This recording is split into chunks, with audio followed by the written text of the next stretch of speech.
Okay, looks like we are successfully live for the evening.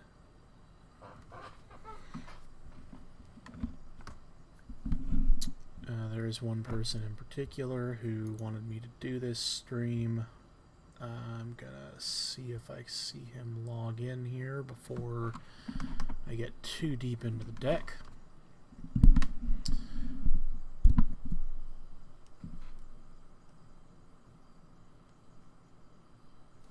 Let's see, we definitely want to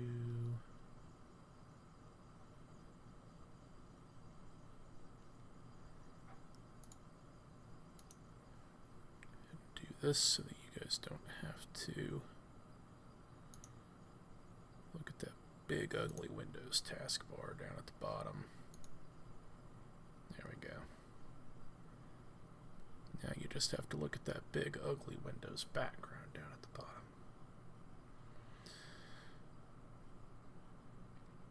As I learn to navigate this whole streaming thing a little bit better, hopefully that will be less of a concern.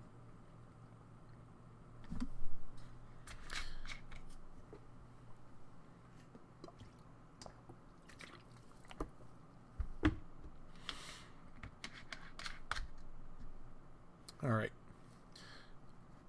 So, for anyone who is viewing who doesn't know me from the Devoted Druid forum, which is where someone asked me to do this stream, or in real life, my name is Tom. I'm an attorney, and I like magic. This is only the second time that I have streamed, and it's the first time that I've bothered to hit the record button on Streamlabs. So hopefully this one will be preserved for posterity, and I hope it'll be a helpful video for anyone who is curious about the deck that we're looking at this evening, which is Devoted Druid Combo.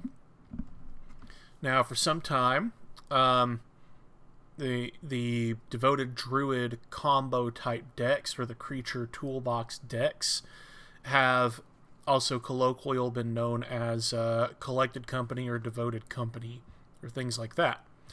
If you look at the cards that we are playing this evening and examining this evening, you will see a noteworthy omission, and that is the card Collected Company.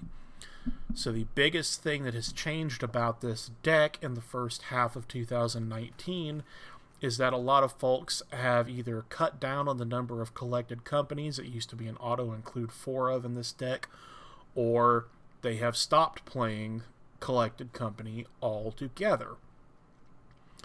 And we're going to talk about some of the reasons for that, because there are very good reasons for it. And we're going to talk about what we're doing instead and why, frankly, it's better. So, this is designed to be a primer on Devoted Druid for the entry level, and also introducing people who have been on the deck for a while to some of the new toys and the new philosophy. So we're going to start with just talking about the base elements of the deck. So, for a while, there's been a card around, here you see him, called Devoted Druid. 2-mana creature, taps for 1 green mana. You can put a -1/-1 counter on the Devoted Druid to untap it. So basically, in the course of a game, one time, you could tap the Druid for 2 green mana at the same time. So, handy creature to have around in limited formats. Saw some play in various elf decks. No big deal. When Amonkhet block came out, one of the mechanics that was in the set had to do with -1/-1 counters, and a card that was in that set was Vizier of Remedies. It says, if one or more -1/-1 counters would be put on a creature you control, that many -1/-1 counters -1 are put on it instead. The wording here is very important, because there had been cards before this, some of them that actually were modern legal, that simply said that you couldn't put -1/-1 counters, or your opponents couldn't put -1/-1 counters on your creatures. Well, those decks actually shut off Devoted Druid's ability. Vizier says, oh, you can still put -1/-1 counters on creatures, including Devoted Druid. It's just that many -1 are put on it. So what this enables is an infinite combo. You tap Devoted Druid for 1 green mana, you put a -1/-1 counter on it to untap it, except instead of getting 1, it gets 1/-1 counters. 0 counters. And therefore you can untap it infinite times and generate infinite green mana. So that is the central combo of the deck, is these two creatures. So what do we do with that green mana? Well, right before the Amonkhet deck block came out, you had Kaladesh block, including Aether Revolt, and that brought us this beauty right here, Walking Ballista. Walking Ballista is an XX artifact creature that it's a 0/0 naturally, but it enters a battlefield with X +1/+1 counters on it. It's XX casting cost. Spend 1 mana or 2 mana on it, it's got 1 counter on it. You can put counters on it for 4 mana of any color, and the most important ability in this deck, you can add instant speed, and for no other cost, remove a +1/+1 counter from Walking Ballista to deal 1 damage to any target including your opponent's face.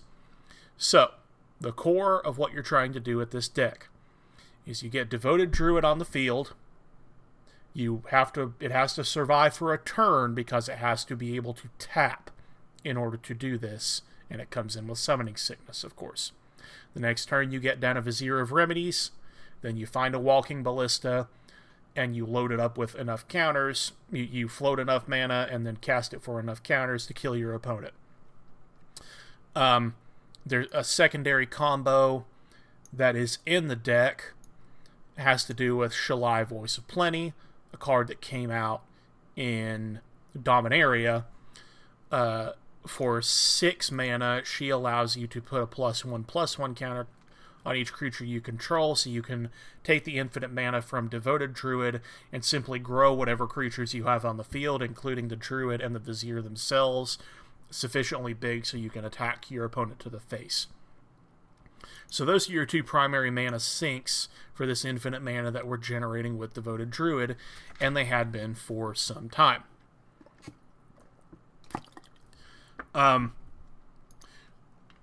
Traditionally, the way that you would go and search for your Walking Ballista or other combo piece was with Duskwatch Recruiter, whose ability allows you for 1 green mana +2 to search the top 3 cards of your library, reveal a creature card, and put it into your hand. So that would actually put the Ballista into your hand.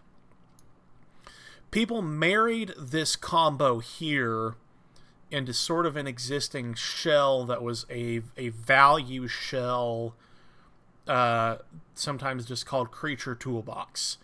It played 4 copies of Court of Calling, 4 copies of Collected Company, and the idea was to get value creatures onto the battlefield and basically to outvalue your opponent and draw into this combo here, and along the way use Court of Calling, which allows you to convoke up any creature in your deck for 3 green plus X and put it directly onto the battlefield. Use it to get certain silver bullets to kind of slow down or stop your opponents. The reason that that's not... We'll talk a little bit about why that was limited when it comes to the actual combo here. So now we've had a couple of innovations to the core of the deck in the past couple of sets, and that's really what people seem to be wanting to hear the most about tonight. So we'll with first Ravnica Allegiance. This is sort of a more minor innovation. We got Incubation and Congruity. Incubation is basically like an Ancient Stirrings for creatures. Look at the top 5 cards of your deck and put a creature card in your hand and put the rest on the bottom of your library in a random order. It's a good way to dig 5 deep to try to find a combo piece. But when War of the Spark came out, we got a card called Finale of Devastation. Now, the first clause in this is a lot like Court of Calling, except it's sorcery speed and without the Convoke. For 2 green plus X, search your library or graveyard for a creature card with converted mana cost X or less, put it onto the battlefield. But the second clause is what really changes the way that you can play this deck. And that is, if X is 10 or more, creatures you control get +X and gain haste until end of turn.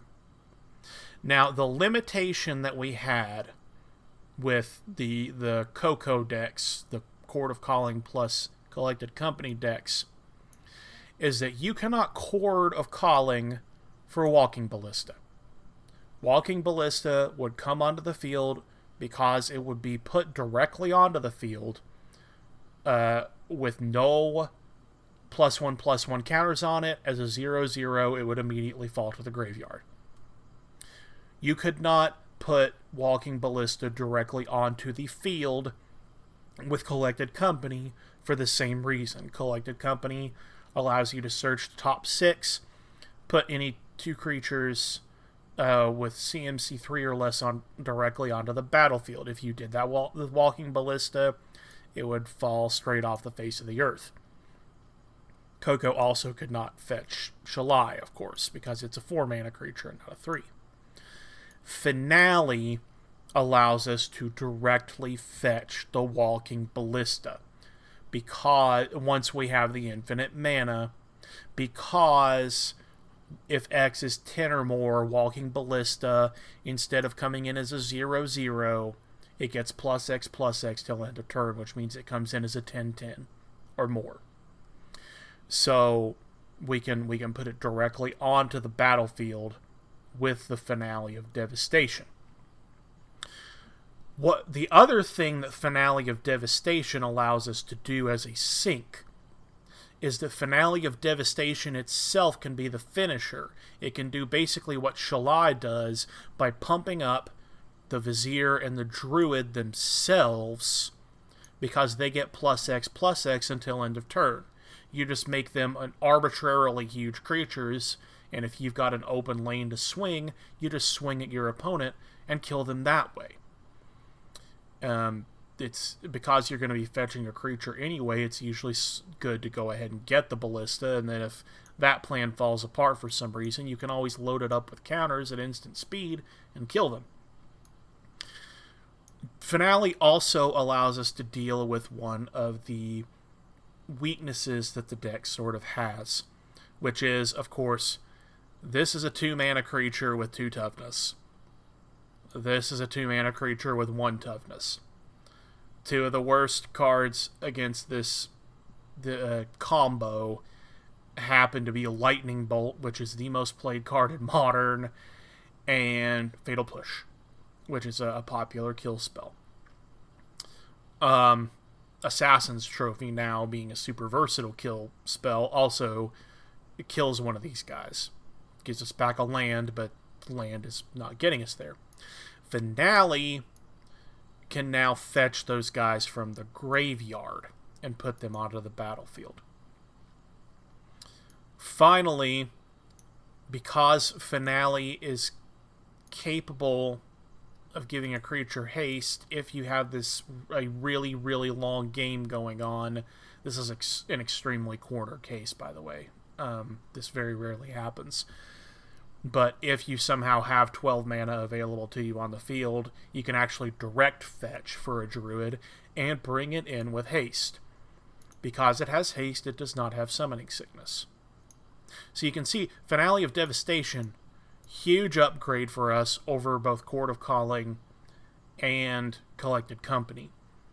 almost a strictly better card for what we are doing here, which is a straight-up combo deck. The other card that we got for the deck, excuse me, let me reload here. The other new card that we got for the deck was Eladamri's Call, which is a straight-up creature tutor. Search your library for a creature card, reveal that card and put it into your hand, and then shuffle your library at instant speed. It's sort of self-explanatory why this is great in the deck.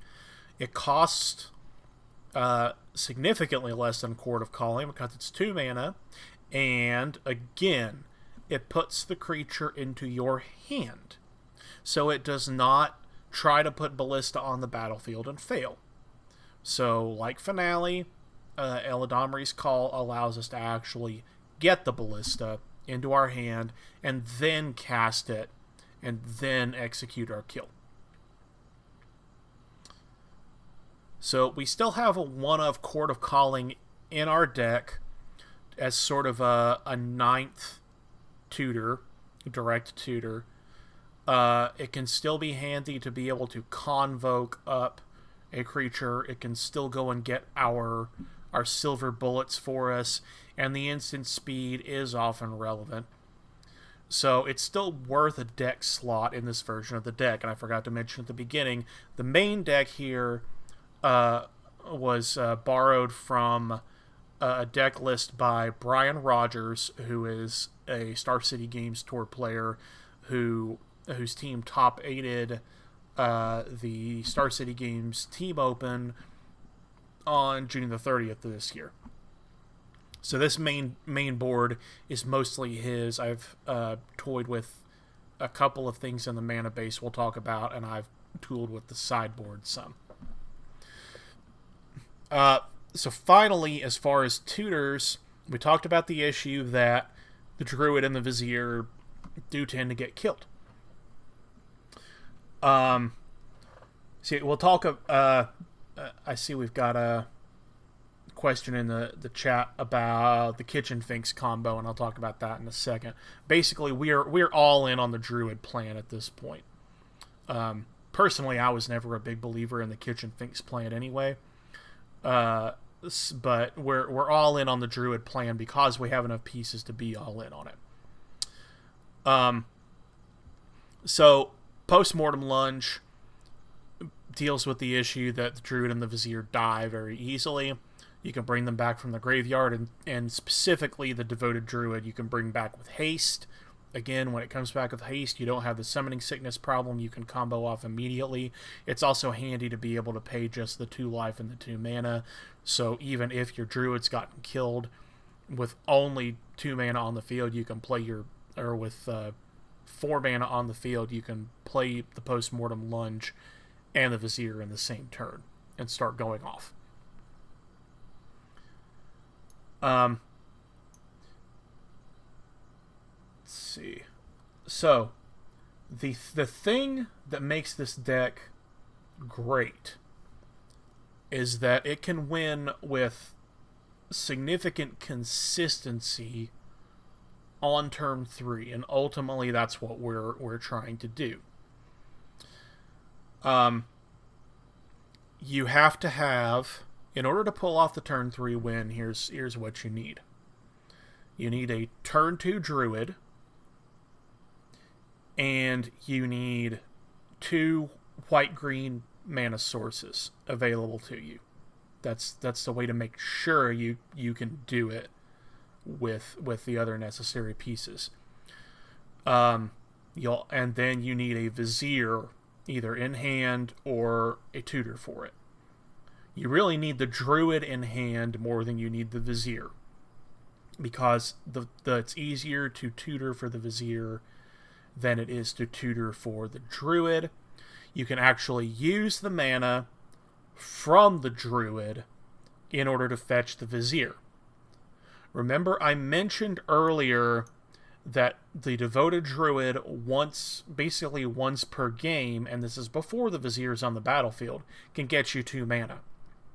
So if you have 2 white sources plus the Devoted Druid on the battlefield, you can use Finale, or you can use Eladomri's Call to get Vizier of Remedies and play it in the same turn. You just get your green from the Devoted Druid and your other from your lands. So, if you've got the Vizier in hand, and you've got the Druid on the battlefield, you just play the Vizier, and then use either the Eladomri's Call, and make sure you leave a white open if you need the Eladomri's Call. Or you play the Finale, or if you have the Duskwatch Recruiter, you can start searching for the Duskwatch Recruiter like we used to do, and go and get the Ballista into your hand. If you have the Druid, but you just have the 2 tutors in hand, if the tutor you have is Eladomri's Call, you're going to want to tap your white source and the Druid to cast the Eladomri's Call. Then you are going to want to put a -1/-1 counter on the Druid to untap it, which you can do once. Tap it for the green, tap your other land, your white source, to play the Vizier of Remedies, and now the next time you untap the Devoted Druid, it will be safe. It will not die. It's just a -1/1 creature that can still generate infinite mana for you. And we've talked about, if you now getting the Ballista, you're going to need Finale, or you're going to need to make sure you have sufficient white sources lined up. So that segues into talking about the utility creatures. So let's start by talking about the mana dorks. You may have noticed the combo that we're talking about here is a turn 2 then turn 3 combo, which means turn 1 you got some options for things you can do. Traditionally, this deck would run 7 or 8 mana dorks. This version is running 6. You've got Birds of Paradise, which everybody knows, most classic mana dork in Magic. You cast it, tap it for any color. So it can be an additional white source for you. And Noble Hierarch, Bant-colored mana source, also gives Exalted, which if you're trying to win the game with just a Shalai on the battlefield, can become pretty handy, because Shalai attacking through the air gets pretty big when you start giving it Exalted and then also putting counters on it. Another turn 1 creature, and probably other than Finale, I would say this is the most important tool that the deck got, is Giver of Runes. And this came out of Modern Horizons. This is some of us call her Stepmother of Runes, because the old version was Mother of Runes. But you can tap her to give another creature protection from colorless or from a color of your choice until end of turn. Remember I said the biggest problem that this deck has been fragility, because this guy and this guy die pretty easily. Well, if on turn 1 you're able to land a Giver of Runes, that means that once you can untap with the Giver of Runes, once you can use that tap ability, your opponent is going to have to deal with the Giver before they can deal with a combo piece, and that is an enormous tempo improvement for us from just having to pray that they didn't have a lightning bolt in hand. So now, even if you play the turn 1 Giver and it gets bolted right away, that is still an enormous win for us, because now they have to have a second bolt or a second push, or they have to have an Assassin's Trophy. They have to have 2 kill spells instead of just 1 to be able to disrupt us. It's a very, very good thing. Also, the fact that this can give protection from colorless means that you can use it to protect from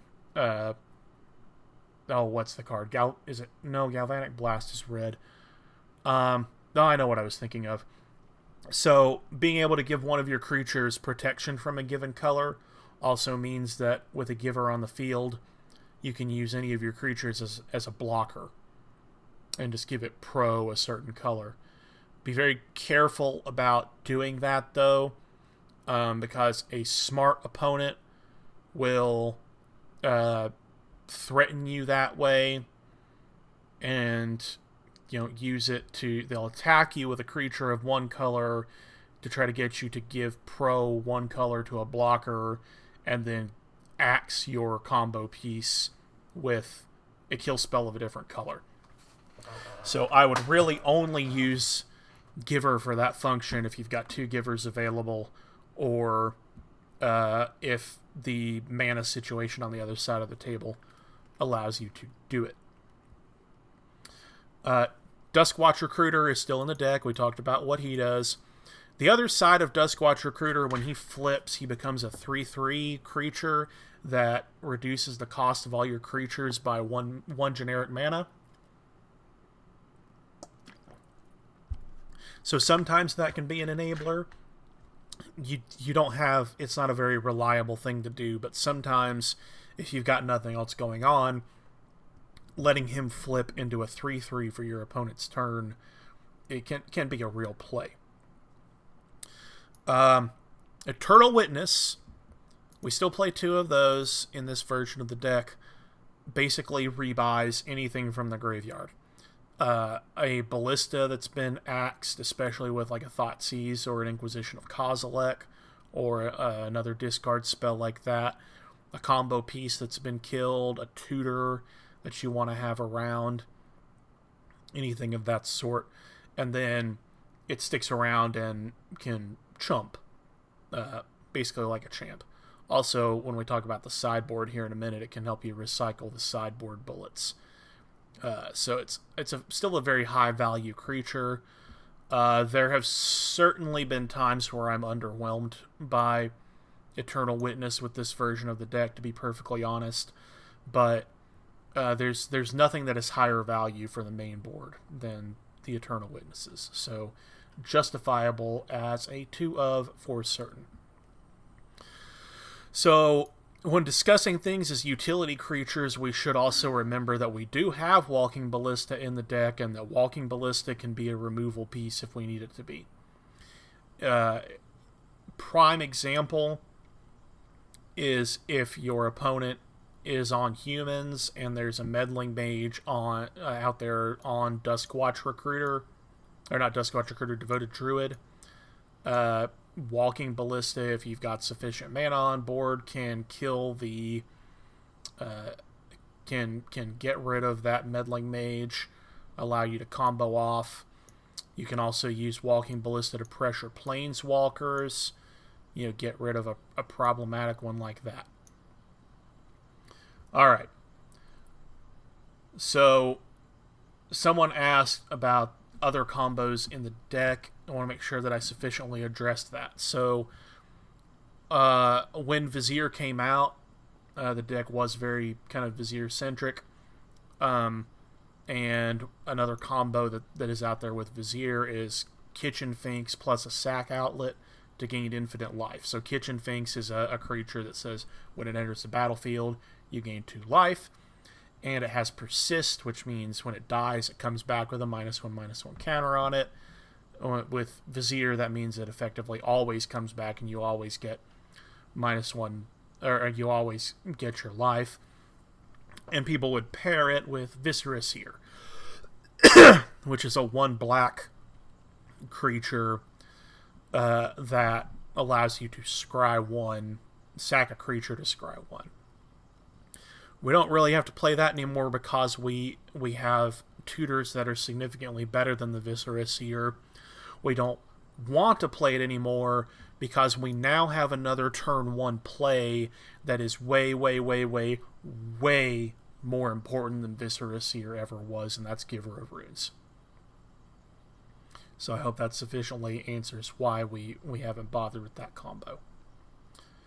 Alright.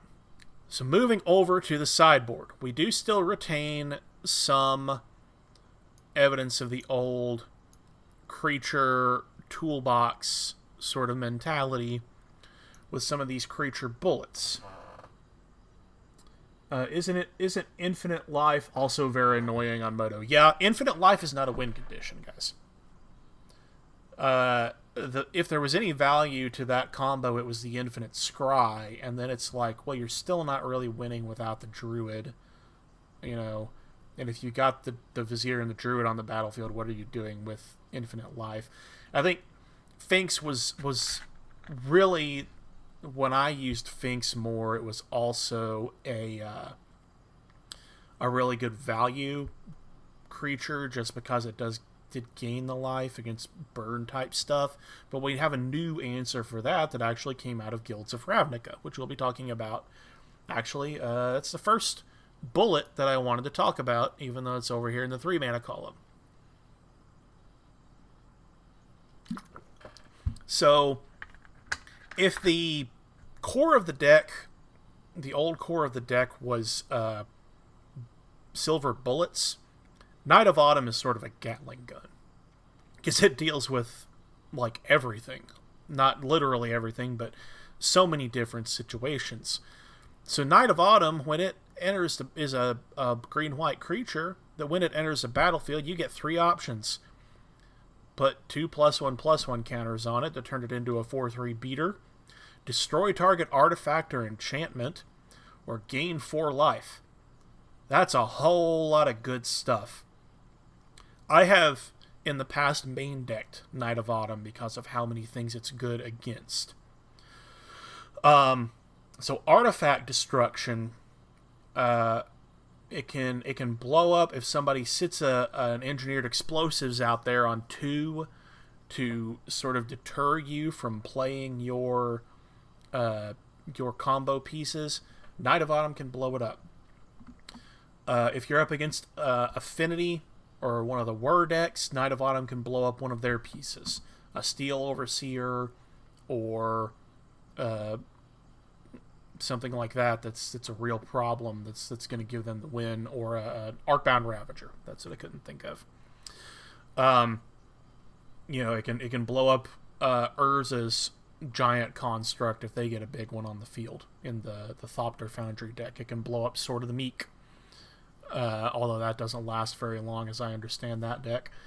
It can also blow up Witchbane Orb, which is something that the Artifact Prison decks play that keeps us from targeting them with Walking Ballista because it grants them hexproof. Knight of Autumn can do enchantment destruction. It can destroy, eat a lot of the Great Revel out of burn, which of course is bad for us because basically our entire combo requires us to play spells that are below CMC, or our CMC 2 or less. So we just die trying to play out our combo. We take 6 damage just playing out the 3 combo pieces. We could take 2 more damage if we're having to use Eladamri's Call. It blows up Leyline of Sanctity, which is another piece that gives people hexproof. I saw earlier today Dredge is running a 1 of Leyline of Sanctity now to cut off things like Tormod's Crypt and Bojuka Bog.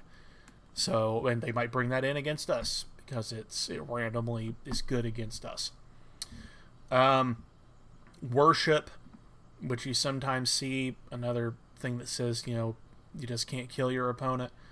Platinum Empyrean, I forgot to mention under the Artifact Destruction section, which is super annoying. It can blow up a Search for Azcanta. It can blow up a Detention Sphere under the enchantment clause. Just a great card. And also, it's just the life gain, of course, speaks for itself. Burn, Mono Red Phoenix, Red Prowess decks, 8 whack, stuff that is going to hit you hard early, but that runs out of gas, and that 4 life might give us enough time to combo off. And of course it can blow up a Blood Moon, which can cut off your access to white sources if you don't fetch the planes, which you should be doing as early as you can. But anyway, if it's also can come in just as a 4-mana creature, which is a pretty good beater stick for 3. And of course, you can convoke it up with the 1 Chord of Calling, which is not terrible value. But so pressuring planeswalkers, anything that you just need a creature to do, just winning you the game on just beating your opponent down and pressuring their life total.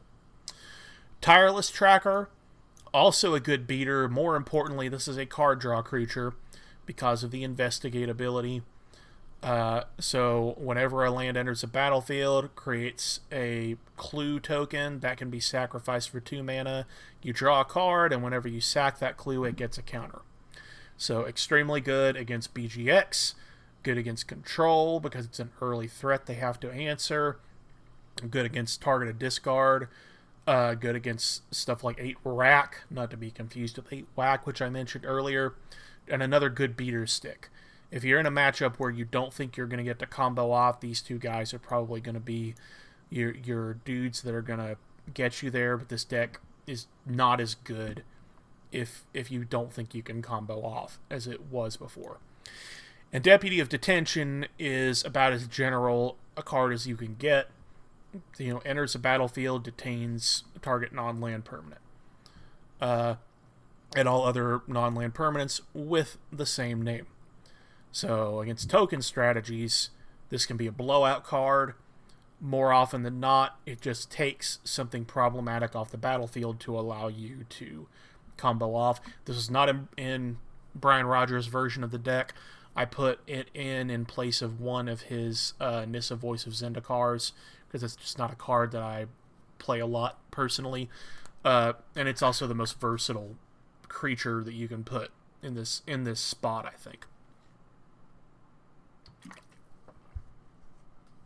So, over on the more bullet-like side, we have a new card, and that's Collector Oof. Stony Silence attached to a weird little troll dude. Activated abilities of artifacts can't be activated. Well, you can see an immediate problem with this deck. It shuts off this card. It shuts off Walking Ballista. If you're playing this guy, you're committing probably to the Shalai plan or to the straight-up beatdown plan, which is fine in of itself, or the Finale plan. But this deck can now win those ways perfectly reasonably. But what this thing does more importantly is it completely nerfs certain decks, especially the affinity type decks. It also nerfs any deck that relies on EE, Engineered Explosives, as its primary way of killing us, or it nerfs opposing Walking Ballistas. So this is, for instance, I play Amulet Titan a lot of the time. This is a guy that is very hard for Amulet Titan to deal with. We have to spend a path on him that we would rather be spending on a combo piece. Different artifact hate guy, and another one that is somebody I brought in that Brian Rogers doesn't play, is Kataki War's Wage. Basically says all artifacts gain an upkeep cost of 1. Against these, especially the War Prison deck, but also the Urza deck, Affinity, any other decks that Cheerios, any deck that floods the board with artifacts and doesn't have a ton of mana, this really messes with their strategy. They usually can't afford to pay that upkeep cost on much else. And again, they have to kill the Kataki before they can do anything, and that can give us a turn where one of our combo pieces survives because they have to kill Kataki. This even, because it forces a sacrifice instead of doing destruction, it can destroy a Darksteel Citadel. So if that's their primary source of mana, it can also destroy a Steel Leaf Drum. So if those are their sources of mana, you can end the game right there with Kataki. I'm a big fan. Those decks are not super popular in some places, but some metas really just love their artifacts. So I like having Kataki around. Finally, among the bullets, you've got Burned and Forge Tender. Basically, it gives you a 5th Giver of Runes type option. He has pro red himself, so mono red decks can't get rid of him, and he allows you to prevent all damage a red source of your choice would deal this turn. You can use this to protect your combo pieces at instant speed because he can be sacrificed.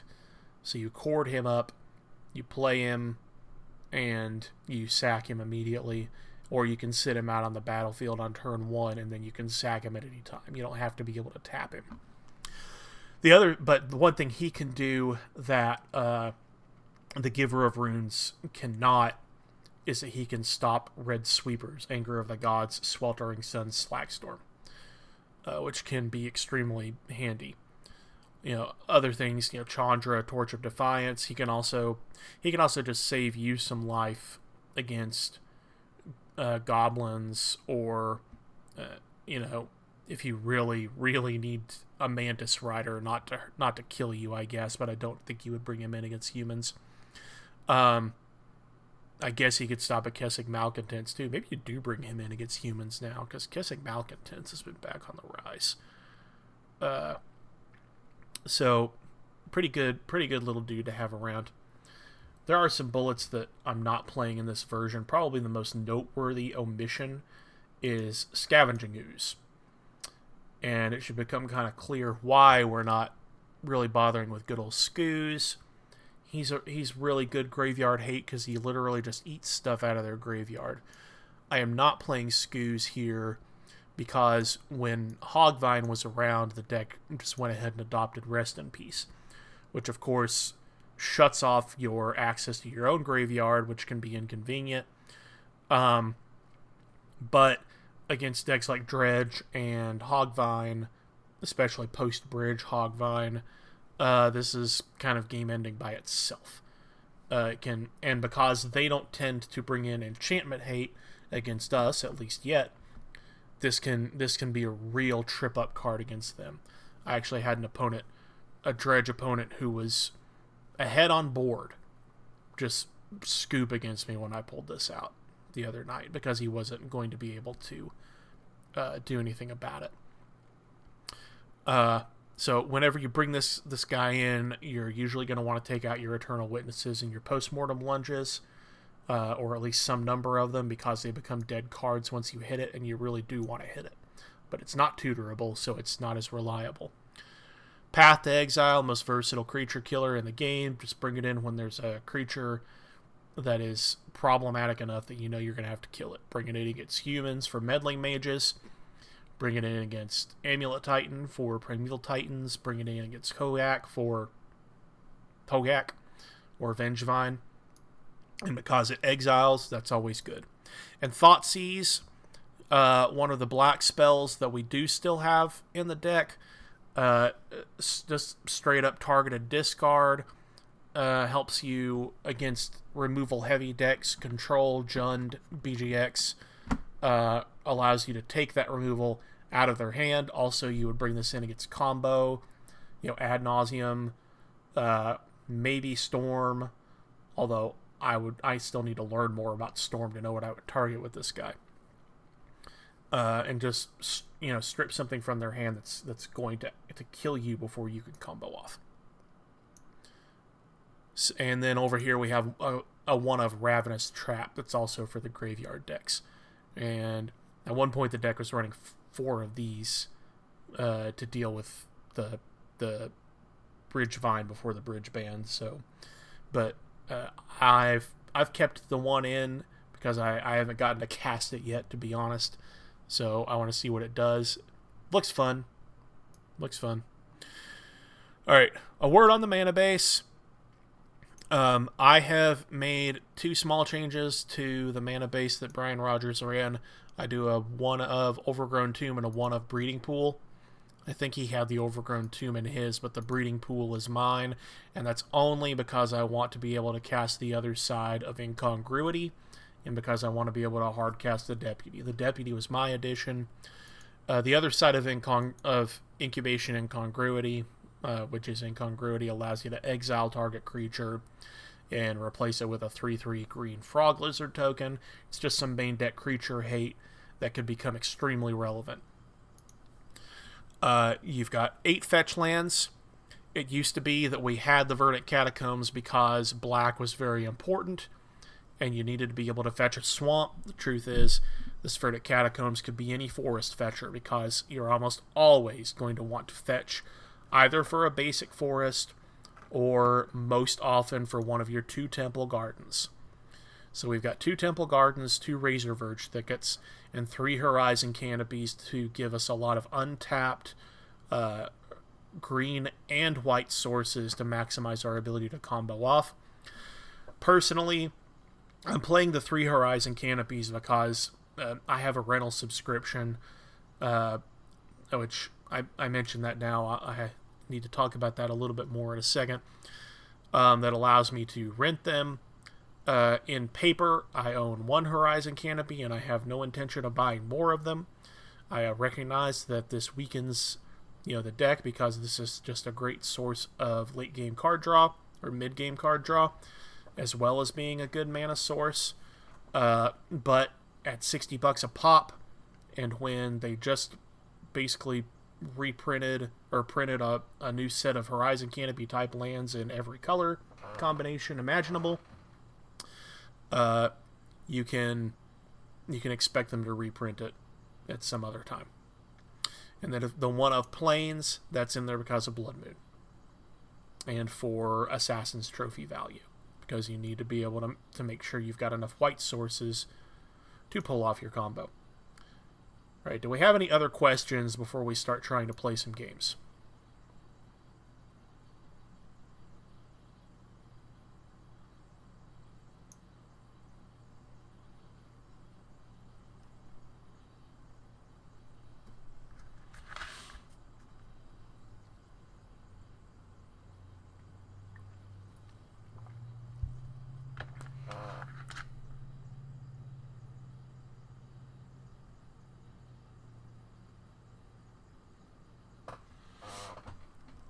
All right.